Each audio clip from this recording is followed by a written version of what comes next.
नमस्कार, हिंद टीवी में आपका स्वागत है। महाराष्ट्र में भ्रष्टाचार के दलदल में अब एनसीपी के साथ शिवसेना भी फंसती जा रही है। आदित्य ठाकरे के दरवाजे तक इनकम टैक्स पहुंचने वाली है और इसलिए अब एनसीपी के साथ साथ शिवसेना भी बौखला गई है, क्योंकि एनसीपी के पहले ही कई नेता भ्रष्टाचार में फंसे हुए हैं और अब बारी शिवसेना की है। शिवसेना की बारी कुछ नेताओं तक की नहीं है, अब जो बारी है वो है ठाकरे परिवार की। ठाकरे परिवार इस भ्रष्टाचार के दलदल में फंसते नजर आ रहे हैं और उनके भ्रष्टाचार से पर्दा भी धीरे धीरे उठ सकता है। इसलिए जब इनकम टैक्स के छापे पड़े तो उसके बाद सबसे ज्यादा बौखलाहट शिवसेना के अंदर देखने को मिली और उसमें भी पहली बार ठाकरे परिवार के तरफ से ये बौखलाहट वाले बयान सामने आए हैं। आदित्य ठाकरे अब वही बात दोहरा रहे हैं जो बात कुछ समय पहले नवाब मलिक की गिरफ्तारी के समय दोहराई गई थी। नवाब मलिक जब गिरफ्तार हुए तो उस समय भी एनसीपी के नेता और शिवसेना के नेता यही बात दोहरा रहे थे कि झुकेंगे नहीं, यानी कि वो भारतीय जनता पार्टी की सरकार के सामने नहीं झुकेगी। उनका कहने का मतलब था कि ये सारी प्रक्रिया है वो राजनीतिक बदले की भावना से ग्रसित है। लेकिन अगर सच्चाई को देखें, जो सबूत सामने आए हैं उसको देखें, तो ये समझ में आएगा कि धीरे धीरे महाराष्ट्र के भ्रष्टाचार पर से पर्दा उठने वाला है। पहले एनसीपी पर और अब शिवसेना के नेताओं पर से भ्रष्टाचार के जो आरोप लगे थे उसके सबूत सामने आ रहे हैं। इस बार जो इनकम टैक्स का छापा पड़ा है उसमें शिवसेना के कई नेता शामिल हैं और सबसे बड़ी बात तो यह है कि आदित्य ठाकरे के करीबी राहुल कनाल के ऊपर भी इनकम टैक्स का छापा पड़ा है और यही कारण है कि आदित्य ठाकरे, उद्धव ठाकरे पूरी तरह से बौखला गए हैं, क्योंकि अब आगे जो इनकम टैक्स का रेट पड़ने वाला है वो ठाकरे परिवार के ऊपर पड़ने वाला है। अब तक अनिल परब, अनिल देशमुख, नवाब मलिक, ये सारे जो नेता थे और शिवसेना की सरकार में मंत्री बने हुए हैं, उनके ठिकानों पे इनकम टैक्स के साथ साथ ईडी के छापे पड़े हैं और अब जो बारी है ठाकरे परिवार की है। ठाकरे परिवार के साथ साथ इस बीच जो इनकम टैक्स के छापे पड़े उसमें 3-4 नाम सबसे महत्वपूर्ण हैं। एक नाम तो राहुल कनाल का है जो आदित्य ठाकरे के सबसे करीबी लोगों में से माने जाते हैं। ये शिवसेना के ऑफिस बियर हैं और साई ट्रस्ट के मेंबर भी हैं। इसके ऊपर जो इनकम टैक्स के छापे पड़े हैं उसका तार कहीं न कहीं आदित्य ठाकरे से जुड़ता दिखाई पड़ रहा है। आदित्य ठाकरे भी मंत्री हैं और ठाकरे परिवार के होने के कारण मुंबई में जो बीएमसी के अंदर भ्रष्टाचार होते हैं उसमें भी कहीं न कहीं युवा नेता आदित्य ठाकरे का नाम जुड़ सकता है।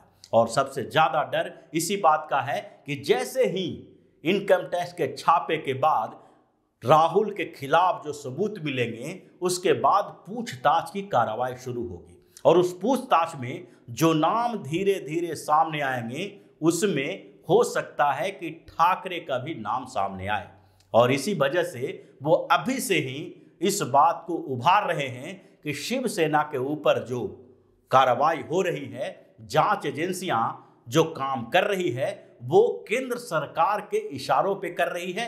केंद्र सरकार की कठपुतली बनी हुई है केंद्रीय जांच एजेंसियां।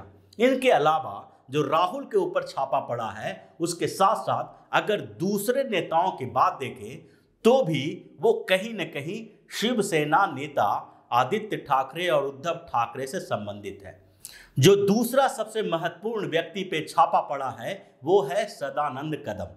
सदानंद कदम ऐसे कोई बहुत जाने माने बड़े नाम नहीं हैं, लेकिन अगर उनका लिंक देखेंगे तो पता चल जाएगा कि उनका संबंध किस तरह का है और शिवसेना में कहां तक उनकी पैठ है। वो शिवसेना के बड़े नेता रामदास कदम के भाई हैं और उनके साथ साथ दोनों भाई एक दूसरे के साथ कई फर्म में पार्टनरशिप रखे हुए हैं, दोनों एक दूसरे का बिजनेस पार्टनर हैं। यही नहीं, सदानंद कदम का संबंध अनिल परब के साथ भी है और अनिल परब महाराष्ट्र के ट्रांसपोर्ट मिनिस्टर हैं, शिवसेना के बड़े नेता हैं। इन पूरे कोलूजन में ये देखा जाएगा कि सदानंद कदम के ऊपर जो छापे पड़े हैं उसके तार रामदास कदम, अनिल परब के होते हुए महाराष्ट्र के मुख्यमंत्री उद्धव ठाकरे के दरवाजे तक कैसे पहुंचता है। इन दोनों के अलावा अगर देखा जाए तो ट्रांसपोर्ट मिनिस्टर अनिल परब के साथ साथ उनके और करीबी लोगों पर भी छापे पड़े हैं। बजरंग खरमाटे एक वैसा ही नाम है जो आरटीओ विभाग के अधिकारी हैं। अब एक आरटीओ अधिकारी के घर पे जो छापे पड़े हैं उसका लिंक अगर देखेंगे तो बहुत दूर तक जाएगा।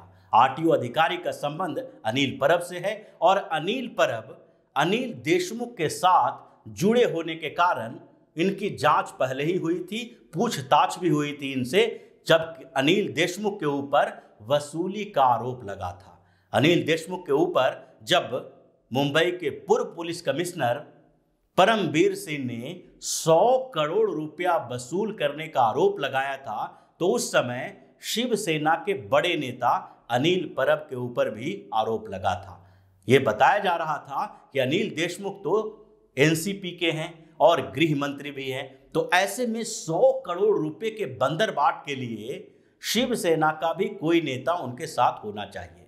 और ये सबूत धीरे धीरे जब सामने आए थे, जब परमवीर सिंह ने एक एक करके खुलासे किए और अनिल परब का भी नाम सामने आया। अनिल परब से ईडी ने पूछताछ भी की और इस मामले की जांच अब तक चल रही है। अनिल देशमुख अभी भी जेल में है और अनिल परब के दूसरे सहयोगियों से इसकी जांच भी चल रही है। और उसी में एक नाम बजरंग खरमाटे का है जो आरटीओ अधिकारी हैं और वो मामला ट्रांसफर पोस्टिंग से भी जुड़ा हुआ है, क्योंकि ट्रांसफर पोस्टिंग के मामले में भी उद्धव ठाकरे की सरकार के ऊपर गंभीर आरोप लगे हुए हैं।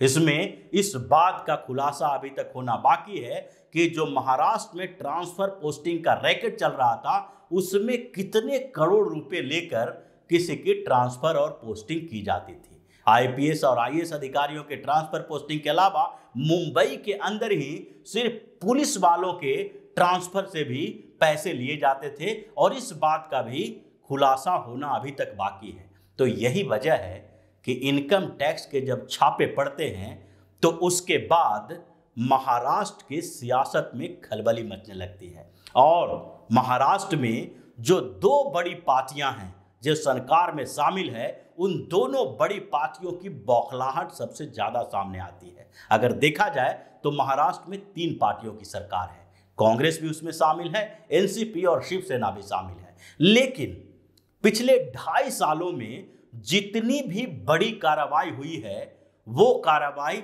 या तो एनसीपी के नेताओं के खिलाफ हुई है या फिर शिवसेना के नेताओं के खिलाफ हुई है। जबकि अगर बदले की कार्रवाई की बात होती तो सबसे ज्यादा कांग्रेस पार्टी है जो भारतीय जनता पार्टी को चुनौती देती रही है। राष्ट्रीय स्तर पर भी बात करें तो कांग्रेस ही भाजपा को चुनौती देने वाली पार्टी है।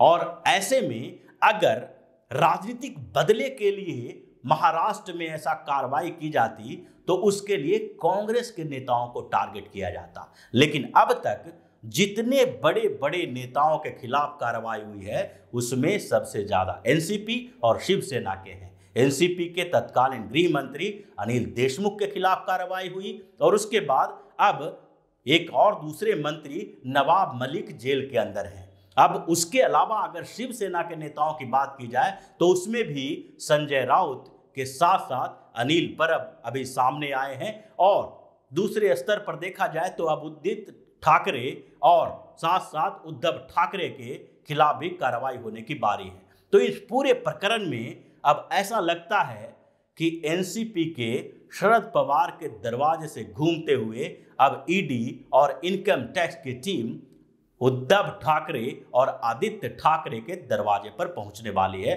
और इसलिए शिवसेना के नेता पहले से ही बौखलाहट में उलूल जुलूल बातें करने लगे हैं। तो इसी तरह की खबरों के साथ फिर से हाजिर होंगे। तब तक के लिए बने रहिए हमारे साथ और देते रहिए हमें सहयोग, ताकि इसी तरह की खबर हम आपके लिए लाते रहें। धन्यवाद। अगर आपको हमारा वीडियो पसंद आया हो तो इसे लाइक करें, इस चैनल को सब्सक्राइब करें और हाँ, बेल आइकन भी दबाएं ताकि आप तक हमारे वीडियो की नोटिफिकेशन पहुंचते रहें। हमसे जुड़े रहने के लिए अपने सुझाव हमें कमेंट बॉक्स में देते रहें। हमें आपके सुझाव का इंतजार रहेगा। हमारे साथ जुड़ने के लिए धन्यवाद।